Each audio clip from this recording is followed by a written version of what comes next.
Magandang umaga. Yan po ay unang araw ng July. Yan. Maganda ang panahon. Kahit araw-araw nag-uulan. Ayan. Marami pong pagkain ng ating mga alagang kambing. Ayan. Yung mga bisiro natin, malalaki na. 2 months old na yung iba. Ayan. Malalaki na sila, Ang lakas kumain. Ang ating mga bisiro. Yan naman yung ating mga barako. Ang matchong si Bugi. Ayan si Dingdong. Ayan yung iba, Mga nanginginain sa umaga. Ayan. Walang tigil sa pagnguya. Tuloy-tuloy yan. Hindi yata nangangali ang mga panga sa pagnguya ng damo. Ito mga kambing, walang kapaguran sa pagnguya. Daming stock.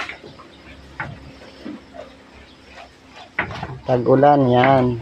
Pagkarami-raming pagkain. Hindi na po tayo masyadong dumadayo. Madalang na lang. Pag walang pasok na lang tayo dumadayo dyan doon sa bukid, doon sa kabilang taniman. Sa mga tabing ilog. At mawawala na rin yung karamihan doon kasi bumabaha na. Mawawas out na yung mga damo sa gilid ng ilog. Ang kapalit naman po noon ay yung mga damo rito sa atin, sa may gilid-gilid, ay mabilis nang humaba at berde-berde na. Marami namang makakain ng ating mga alagang kambing.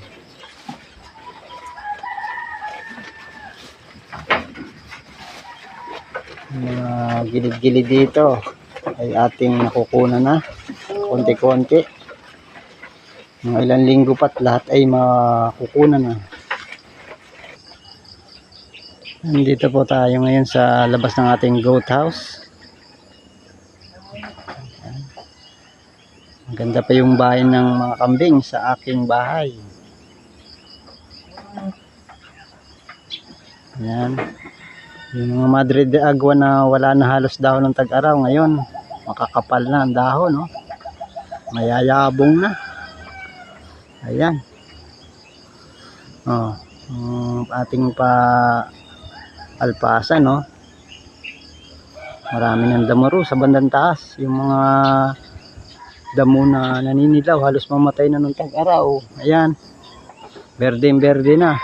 Naka-recover na.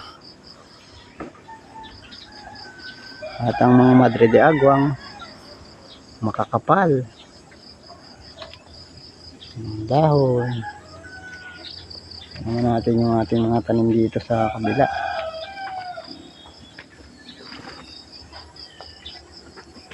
Yan.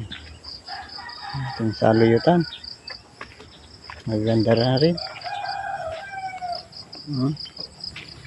Yung ating organic fertilizer, kalat,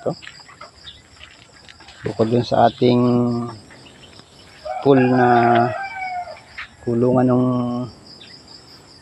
ANC natin, meron pa tayo rito sa labas. Tatakpan lang natin to ng yung goma matarapal para hindi siya magtutubig at matanggal yung taba ng ating organic fertilizer. Dito kasi ito sa labas lang. Dito yung ating saluyutan. Naghulip na tayo. Ito pong karamihan kasi nito ay tubuan ng tag-araw. Kaya pagpapalit natin mula sa spinach, kapalit ay saluyot. Ayan, marami ng saluyot pero naghuli pa po tayo dyan. Ayan. Yung iba nandito sa kabila. Ayan, mga pitasin na, Gandun. Berdeng-berde na po. Hindi na kailangan ng patubig at tag-ulan na. Less na tayo sa gasolina. Yan. Maintenance na lang yan. Pagdadamo. Yan.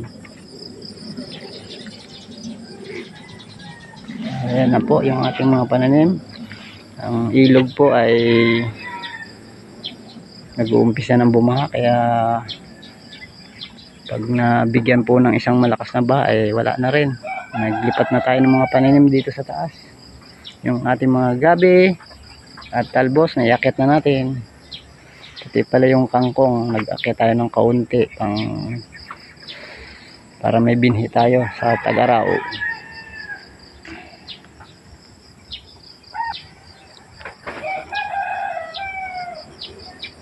Medyo marami na rin po tayong Madre de Agua. Ayun, paikot dito. Lahat ng gilid may mga Madre de Agua. Yung mga puno pong yan ay Gemellina. Sinasakate rin po natin yan para may dagdag pakain. Dito naman, ayan, mga ipil, saka ito kakawate.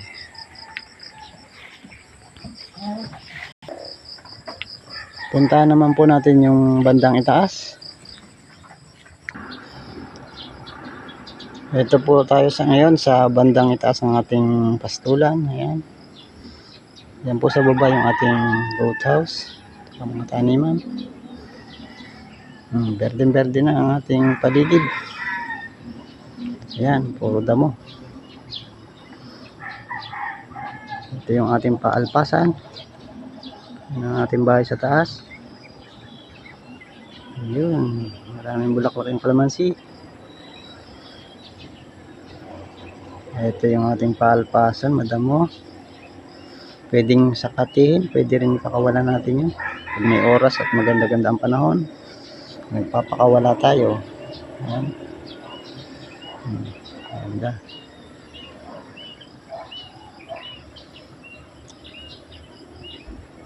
Ito po muli sa araw na to ang ating video. Maraming salamat po muli sa inyong panonood.